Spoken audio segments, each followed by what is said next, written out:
Okay, so get this ready to dive deep into some fascinating ideas about wealth. I'm ready. We're tackling Pastor Sunday Adelaja's book. Okay. Money Won't Make You Rich. God's Principles for True Prosperity. Right. And let me tell you, this book doesn't hold back. Yeah. It's packed with bold claims and Adelaja's personal stories. So Yeah. it's Buckle up. It really challenges how we usually think about prosperity, especially in a religious context. yeah, he doesn't just talk the talk. No, he doesn't. He shares how these principles played out in his own life and the lives of others. Yeah, and that's what makes it so compelling, you know? Exactly. You can tell he's speaking from experience. It's not just theory. Exactly. Okay, so Elijah's central point, Right. money itself, Yeah. it won't make you rich. Right. True wealth, Yeah. it's rooted in your spirit, in your soul. Yes. Money, It's a tool. it's a tool to serve something bigger than yourself. Absolutely. And he's very critical of pastors who preach that giving to the church is like a guaranteed path to prosperity. Yeah, that's a whole other conversation. It is. But Elijah suggests it often benefits Yeah. Who does it really benefit? the pastors more than the congregation. Exactly. It can create this unhealthy dynamic It can? where people feel pressured to give money they may not even have. Yeah, it's like a spiritual pressure tactic. Yeah. And he sees that as being really harmful. Totally. Yeah. So how does Adelaja define being rich before the money comes? Right. That's the core of his message. It's a bit of a head scratcher at first. Yeah, it's like, what does that even mean? Exactly. He's talking about cultivating a certain inner state. Okay. It's about spiritual and soulful wealth. And what did that look like? So he defines it as having a deep sense of purpose, integrity, Okay. and generosity of spirit. So it's about aligning yourself with your values. Yes, and living in a way that reflects those values. Okay, I'm starting to see where this is going. It's about becoming the kind of person who is already wealthy on the inside, regardless of your bank account. So then money becomes a tool to further those values, Exactly. not the end goal. Right. I like that. And to really illustrate this, he shares some pretty incredible stories. Oh, yeah. Like what? Like there's this one about a pastor couple struggling financially. Right. They were doing everything by the book, you know, tithing, praying. Right, doing all the right thing. Exactly, but still barely making ends meet. They were stuck. Completely. And then they meet Adelaja, Okay. start applying his principles, and guess what? What? Within 3 years, they become millionaires. Get out. Serious. It's a dramatic example It is.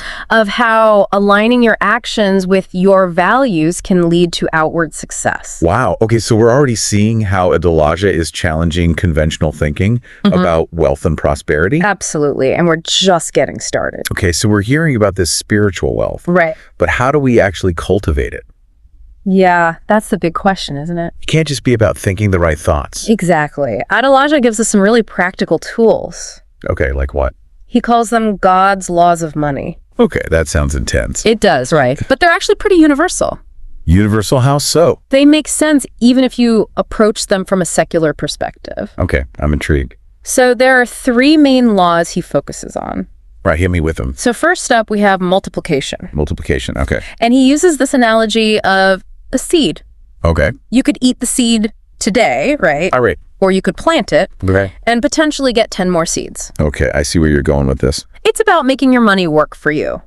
So investing. Exactly. Yeah. Saving and investing. Okay. Adelaja actually suggests putting aside like 10-30% of your income. Whoa, 10 to 30%. That's a pretty significant chunk. It is, but he says even up to 50% if you can swing it. 50%. That takes serious discipline. It does. It requires a lot of trust in the process. Which brings us to the second law, I'm guessing. You're at retention. Retention. It's about being smart with the resources you have. So not just investing, but also being mindful of spending.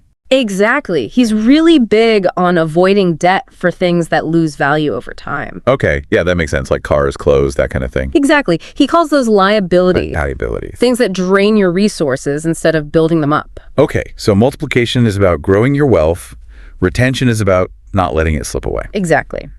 And then the third law, diligence. Diligence. This one's all about hard work and continuous learning. Makes sense. Hard work pays off. Right. But Adelaja takes it a step further. How so? He says, don't just learn from your successes, Oh, wait. learn from your setbacks too. So view challenges as opportunities. Exactly. Don't be afraid to fail. Easier said than done. It is, but he actually encourages embracing fear. Really. Most people try to avoid fear at all costs. He sees it as a sign you're growing, you're stepping outside your comfort zone. Okay, so it's like a compass showing you where you need to go. Exactly. And he has all these stories of people who started with nothing. Yeah, like what? There's this one guy who turned 10 cents into a successful business. 10 cents. What was he selling lemonade? Plastic bags. Plastic bags. Yeah, he saw a need for them on commuter trains. Wow. Okay, so he's really emphasizing that anyone can apply these principles. Absolutely. It's about mindset more than circumstances. That's pretty inspiring. Honestly, all this talk about God's laws of money, I was expecting something a lot more preachy. Right. But it's actually quite practical and applicable even outside of a religious context. That's the beauty of it.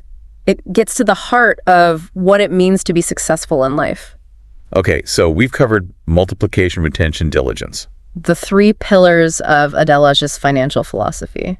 But it seems like it goes deeper than just money. It absolutely does. Yeah. And that's where we get to the real meat of his message. So it's not just about managing money effectively. No, it's bigger than that. It's about cultivating a certain way of being. Exactly. It's about aligning your actions with your values. And that's where Adelaja brings in the idea of service. Right. He's very clear that true wealth, it's not about hoarding resources. It's about using them to make a difference. He talks about finding your calling, Yes. using your unique skills and passions to give back. He says we all have something to offer, Okay. some way to contribute to the world around us. So it's about connecting your work, your Yeah. passions, Yes. to something larger than yourself. Exactly. Yeah. And he has this quote that really stuck with me.